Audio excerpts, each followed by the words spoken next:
ओम शांति। आज है 25/7/2023 के ईश्वरीय महावाक्य। मीठे बच्चे, सिर्फ 2 अक्षर याद करो। हम हैं सतगुरु पोत्रे। हम बच्चे कौन हैं? सतगुरु के पोत्रे, जो ब्रह्मा बाप द्वारा दादे का वर्षा लेते हैं। बाबा ने प्रश्न पूछा, चढ़े तो चाखे बैकुंठ रस, गिरे तो चिकना चूर। यह गायन तुम बच्चों से लगता है, दूसरों से नहीं। क्यों? बाबा ने उत्तर दिया, क्योंकि तुम्हारे सामने जबरदस्त मंजिल है। तुम शिव बाबा के पास परम धाम घर जाते हो, फिर नई दुनिया में आते हो। दूसरे किसी के लिए भी यह गायन हो नहीं सकता। बाबा कहते, भल उनमें कच्चे पक्के नंबरवार होते हैं, लेकिन उनके सामने मंजिल नहीं होती। वह बैकुंठ रस को भी नहीं जानते। सिर्फ तुम बच्चे ही कहते हो, अब हमें उन राहों पर चलना है जहाँ गिरना और संभलना है। गीत है, हमें उन राहों पर चलना है जहाँ गिरना और संभलना है। ओम शांति। जब गीत बजता है तो बच्चे समझते हैं कि हमारे लिए भी इनमें भी ज्ञान है। अज्ञानी मनुष्य के लिए अज्ञान है, ज्ञानी तो आत्मा के लिए ज्ञान है। बराबर समझते हो, माया के तूफान ही गिराते हैं, फिर ईश्वर शिव बाबा चढ़ाते हैं। अर्थात गिरे हुए को ज्ञान की संजीवनी बूटी देते हैं। शिव बाबा क्या देते हैं? गिरे हुए को ज्ञान की संजीवनी बूटी। अगर कोई काम के तूफान में आ जाते हैं तो गिर जाते हैं, फिर क्रोध का भी तूफान लगता है तो गिरना होता है। यह गिरना और चढ़ना होता है। तो बाबा कहते, चढ़े तो चाखे बैकुंठ रस, गिरे तो चकना चूर। अब यह गीत सिवाय तुम्हारे और किसके साथ नहीं लग सकता। सन्यासियों से भी नहीं लग सकता। भल उनके पास कच्चे सन्यासी होंगे, परंतु उन्हों की कोई मंजिल नहीं है। तुम्हारी तो बड़ी से बड़ी जबरदस्त मंजिल है। वह करके शास्त्र आदि पढ़कर विद्वान बन जाते हैं। बाकी राजाई आदि की कोई मंजिल नहीं, इसमें बड़ी ऊंची मंजिल है। बाबा कहते, बच्चे जानते हैं बेहद का शिव बाबा पढ़ाते हैं। मम्मा भी पढ़ाती, फिर बच्चे भी पढ़ाते हैं। तुम हो दादे और पोत्रे। अमृतसर में दादे पोत्रे होते हैं ना, फिर कहेंगे यह 7वीं पीढ़ी है, यह दूसरी पीढ़ी है। तुम बच्चे समझते हो सतयुग में भी पीढ़ी चलती है देवताओं की। पहली पीढ़ी, दूसरी पीढ़ी, यहाँ फिर तुम्हारी पीढ़ियाँ नहीं। बाबा कहते, एक दादा, एक बाबा, एक मम्मा और बच्चे बच्चियाँ। बस दादे पोत्रे से आगे कुछ नहीं कहेंगे। अब यह याद करना तो अति सहज है। हम ब्रह्म कुमार कुमारियाँ हैं। क्या याद करना है हमें? कि हम ब्रह्म कुमार और कुमारियाँ हैं। ब्रह्मा हुआ हमारा बाबा, दादा है शिव, उनसे मलकियत मिलती है। कितनी सहज बात है। हम दादे पोत्रियाँ ब्रह्म कुमार कुमारियाँ हैं। ब्रह्मा एक ही बच्चा है शिव का। ऐसे नहीं कहेंगे हम विष्णु कुमारी या शंकर कुमारी हैं। तो बाबा ने कहा, प्रजापति एक ब्रह्मा को ही कहा जाता है। शिव बाबा बहुत सहज समझाते हैं। ब्रह्म कुमार कुमारियाँ, अब तुम बच्चे ब्रह्म कुमार कुमारी बने हो शिव बाबा से वर्षा लेने के लिए। शिव बाबा कहते हैं, ऐसे ऐसे कोई को समझाओ कि याद जरूर शिव बाबा को करना। याद किसको करना है? शिव बाबा को, जिससे वर्षा मिलता है। और कोई को याद करेंगे तो नरक का वर्षा मिलेगा। यह तो है समझ की बात। वर्षा बाप से नहीं दादा से मिलता है। स्वर्ग का रचयिता ज्ञान दाता वह है। शिव बाबा सुनाते हैं ब्रह्मा द्वारा। शिव बाबा किसके द्वारा ज्ञान सुनाते हैं? ब्रह्मा द्वारा। फिर यह ब्रह्मा भी सुन लेते हैं। ब्रह्मा की भी पहली पहली बच्ची सरस्वती गाई हुई है। ब्रह्म कुमारी सरस्वती जगत अम्बा कितनी गाई हुई है।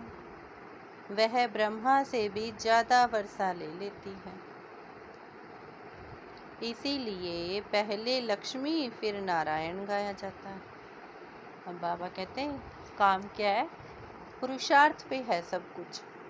जितना जो याद करेगा, जितना पुरुषार्थ करेगा, उसका पद वैसा ही मिलता जाएगा।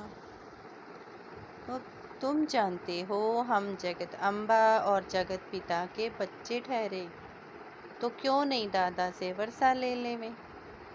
हम ब्रह्म कुमार कुमारियाँ दादे पोत्रे पोत्रियाँ हैं, बस दूसरी तीसरी कोई पीढ़ी नहीं। पर पोते तर पोते कुछ भी नहीं। हम लौकिक में कहते हैं ना, वो इसका उसका पोता है पोती है, उसके बाद में भी परदादा परदादी। लेकिन बाबा ने कहा यहाँ कौन कौन होता है? शिव बाबा, ब्रह्मा बाबा, जगत अम्बा, जगत पिता के बच्चे, कुमार कुमारियाँ, बस। दादे को कौन याद नहीं करेगा?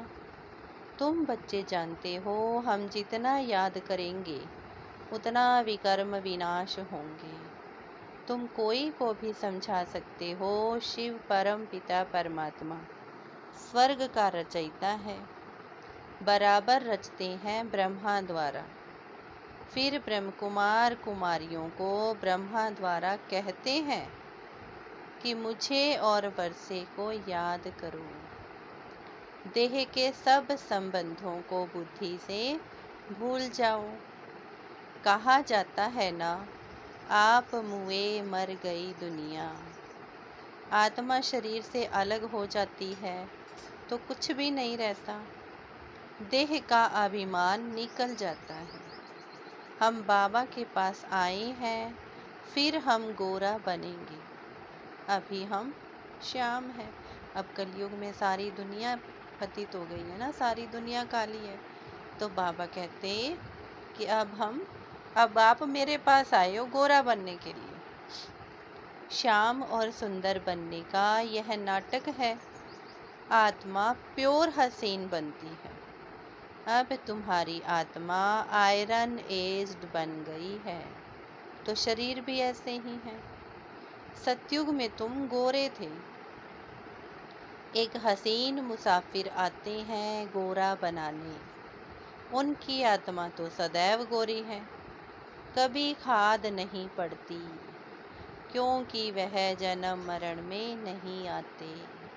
शिव बाबा क्या है, कभी भी जन्म मरण में नहीं आते। उनकी आत्मा हमेशा पवित्र रहती है। कितना सहज करके समझाते हैं। फिर भी ऐसे दादा को भूलकर फार गति दे देते हैं। इसीलिए बाबा कहते, बच्चे महान से महान मूर्ख और फिर सियाने से सियाने देखने हो तो यहाँ देखो। मूर्ख भी यही है। मूर्ख भी ऐसे कहते जो अति सहज दो बातें समझ नहीं सकते। सिर्फ समझना है हम आत्मा है। हम बच्चों को क्या समझना है कि हम आत्मा है। वह निराकार परम पिता परमात्मा हमारा दादा है। यह प्रजापिता ब्रह्मा तो नामी ग्रामी है, उन द्वारा शिव बाबा वर्षा देते हैं। ब्रह्मा को छोड़ा, दादा को भी छोड़ा तो वर्षा खत्म हो जाएगा। बाबा कितना सहज करके समझाते हैं। हम हैं ब्रह्म कुमार कुमारियाँ। ब्रह्मा विष्णु शंकर है सूक्ष्म वतनवासी, उसमें भी ब्रह्मा को प्रजापिता कहते हैं। सूक्ष्म वतन में तो मनुष्य सृष्टि नहीं रची जाती। शंकर व विष्णु को प्रजापिता नहीं कहा जाता। प्रजा का पिता तो जरूर यहाँ होगा ना। ब्रह्मा के मुख कमल से ब्राह्मण निकले। ब्राह्मणों से पूछो तुम किसकी वंशावली हो, तो यह सिर्फ गायन हो गया, बाकी ऐसे है नहीं। अभी तुम बच्चे जानते हो परम पिता परमात्मा ब्रह्मा द्वारा देवता क्षत्रिय धर्म की स्थापना करते हैं, सो तो करेंगे संगम युग पर। बाबा स्थापना कब करते हैं? संगम युग पर। संगम युग पर ब्राह्मण जरूर चाहिए। कलयुग अंत में है शूद्र। बाबा कहते तुम बच्चों को कितना सहज अच्छी रीति समझाया जाता है। श्रीमत तो मशहूर है ना, श्रीमद् भगवत गीता। उनसे क्या सुनना होता है? श्री श्री ने ज्ञान सुनाया होगा, श्रेष्ठ से श्रेष्ठ बनाया होगा। अभी तुम प्रैक्टिकल में ब्रह्म कुमार कुमारियाँ बने हो। तुम बच्चे कहते हो बाप दादा हम कल्प पहले भी आपसे मिले थे, हम दादा से अपना वर्षा लेने के लिए आए हैं। अच्छा उनसे क्या बने थे? सूर्यवंशी व चंद्रवंशी। श्री नारायण को वरा था या श्री राम को वरा था? कहते हैं बाबा हम तो श्री नारायण को वरेंगे, परंतु फिर भूल जाते हैं। जो इतना लायक बनाते हैं उन्हीं को भूल जाते हैं। देखो बाबा भी क्या कह रहे हैं कि मैंने इस संगम युग पर आके आपको अपना परिचय दिया, तुम्हारा भी परिचय दिया, आपको कितना लायक बनाता हूँ, फिर भी आप सब कुछ भूल जाते हो। दादे को व बाप को भल कोई भूल सकता है क्या? भूल कर भी नहीं भूल सकता। झट फारगती दे देते हैं, याद नहीं करते, ज्ञान के 2 अक्षर धारण नहीं करते। हम सतगुरु पोत्रे अथवा दादे पोते हैं, उनसे वर्षा लेते हैं पुरुषार्थ से। लौकिक बाप का वर्षा अथवा प्रॉपर्टी तो बांटी जाती है ना। बाबा कहते हैं लौकिक में अपने अपने बच्चों को माँ बाप क्या प्रॉपर्टी बांट देते हैं, लेकिन बाबा कहते हैं यहाँ बांटने की चीज़ नहीं, इसमें तो पुरुषार्थ करना पड़ता है। कोई मून आदि में प्लाट नहीं खरीद करना है, यहाँ तो राजाई के मालिक बनते हो। पार्ट तो यहीं बजाना है, मून आदि में नहीं जाना। इसको साइंस का घमंड कहा जाता है। बाबा कहते अति घमंड में जाने से विनाश को प्राप्त होते हैं। आजकल चला हुआ है ना, चंद्रमा ग्रह पे चले गए, वहाँ पे प्लाट खरीदे, ये करें वो करें, लेकिन बाबा कहते हैं आपको किसी भी घमंड में नहीं जाना। क्या क्या निकल पड़ा है, हजारों लाखों माइल्स तक जाते हैं, उन्हों को मालूम पड़ता है अभी यह कहाँ तक पहुँचा है। ऊपर चंद्रमा में क्या है? चंद्रमा तो शीतल है ना, सूर्य के आगे जाने से तप जाएंगे। कितना साइंस घमंड है। नाम भी रखा है रॉकेट। बाबा ने समझाया हम आत्मा सबसे बड़ा रॉकेट है। वैसे साइंस की दुनिया में रॉकेट की गति सबसे तेज होती है ना, लेकिन बाबा ने क्या समझाया? कि हमारी आत्मा जो है वो सबसे बड़ा रॉकेट है तो एक बिंदी, उसका क्या वजन होगा? बिंदी में कितनी सारी नॉलेज है, एक सेकंड में कहाँ से कहाँ उड़ जाती है। शिव बाबा को याद किया और सेकंड में उड़े। यह भी श्रूड बुद्धि ही समझ कर समझा सकते हैं। शिव बाबा भी बिंदी है। लिंग स्वरूप कहने से कहेंगे इतनी बड़ी आत्मा तो होती ही नहीं। बाबा कहते हैं ना, भैया शिवलिंग बनाया है तो मैंने अपने भक्तों को भक्ति करने के लिए बनाया, वास्तव में मेरा रूप तो सिर्फ बिंदी है। तो बाबा कहते इतनी बड़ी आत्मा तो होती नहीं, न परमात्मा ही ऐसा होता। फिर वह कहते परमात्मा तो ब्रह्मा है। कुछ भी समझ ना सके, जब तक कोई सम्मुख न आए तब तक परमात्मा के नाम रूप आदि को समझ ना सके।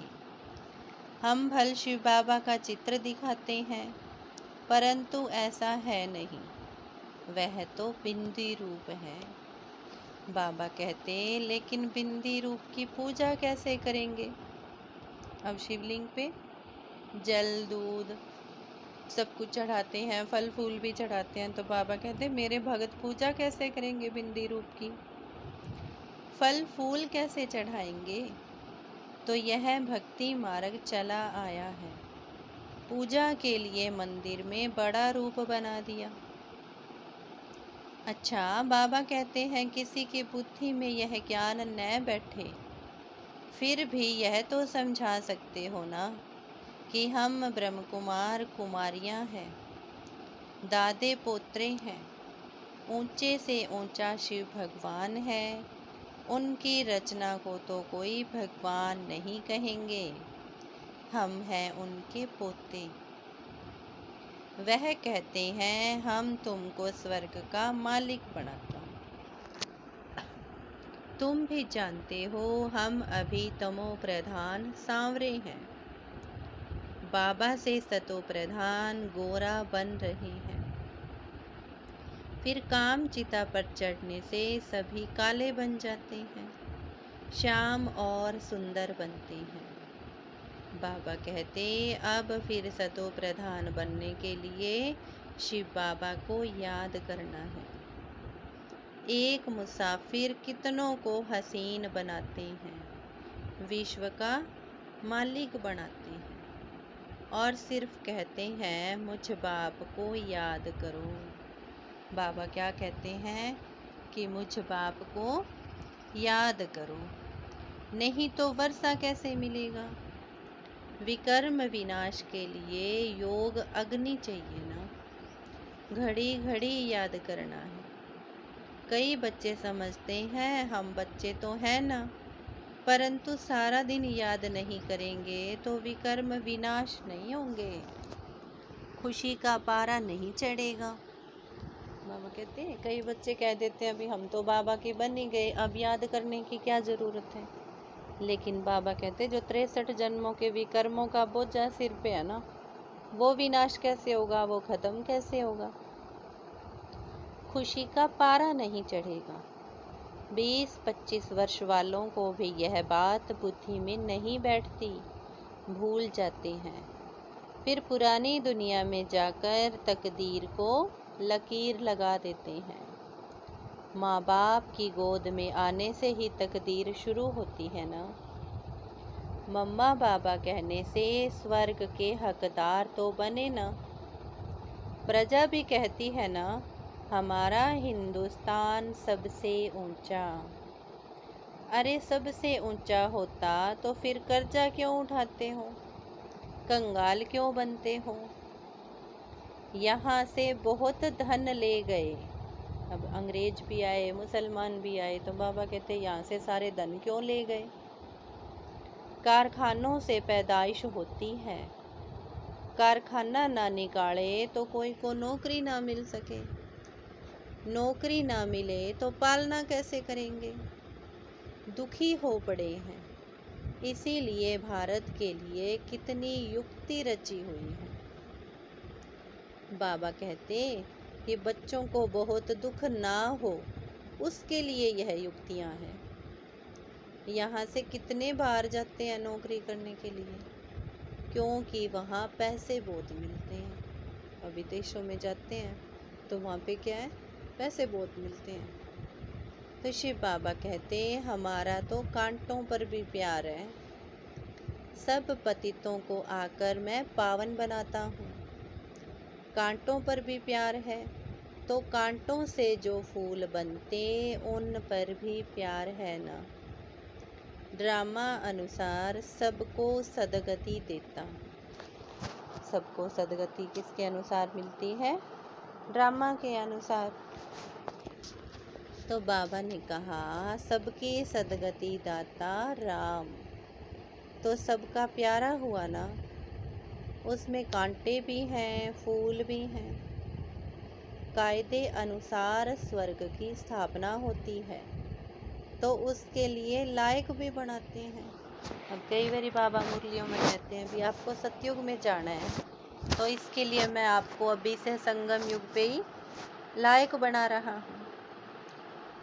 बाबा कहते हैं ना पतित पावन आओ, आकर पावन बनाओ। अभी तुम जानते हो पतित पावन शिव बाबा आया हुआ है। भारत को खास, दुनिया को आम पावन बनाते हैं। भारत खास है ना, तो बाबा कहते हैं भारत को खास पावन बनाने के लिए आया हूँ। सर्वोदया लीडर नाम रखाया है ना, यह भी अपने पर नाम रख दिया। जैसे श्री श्री 108 कहलाते हैं, सर्व माना सब। कोई भी मनुष्य तो सबकी सदगति कर ना सके। मनुष्य तो मनुष्य की सदगति नहीं कर सकता ना, सबकी सदगति करने वाला एक शिव बाबा ही है। अच्छा, मीठे मीठे सिखी लदे बच्चों प्रति माता पिता बाप दादा का याद प्यार और गुड मॉर्निंग। रूहानी बाप की रूहानी बच्चों को नमस्ते। हम रूहानी बच्चों की रूहानी बाप दादा को नमस्ते जी, नमस्ते जी। सदा रहेंगे हंसते जी। वाह बाबा वाह, शुक्रिया बाबा शुक्रिया। धारणा के लिए मुख्य सार। नंबर 1 है देह भान को भूलने के लिए जीते जी मरना है। आप मुए मर गई दुनिया, बार बार इस देह से न्यारा होने की प्रैक्टिस करें। बाबा कहते ये पाठ पक्का करो कि मैं एक शरीर नहीं हूँ, मैं एक आत्मा हूँ। नंबर 2 है हम दादा पोत्रे हैं, हमें लायक बनकर उनसे पूरा पूरा वर्षा लेना है। और लायक हमें कब बनना है, अभी संगम युग पे। आत्मा को योग बल से पावन बनाना है, खुशी में रहना है। बाबा ने वरदान दिया अशांति व हंगामों के बीच शांति कुंड की अनुभूति कराने वाले शांति स्वरूप हो। अब कहीं बाबा ने कहा अशांति व हंगामों के बीच शांति कुंड की अनुभूति कराने वाले शांति स्वरूप भव।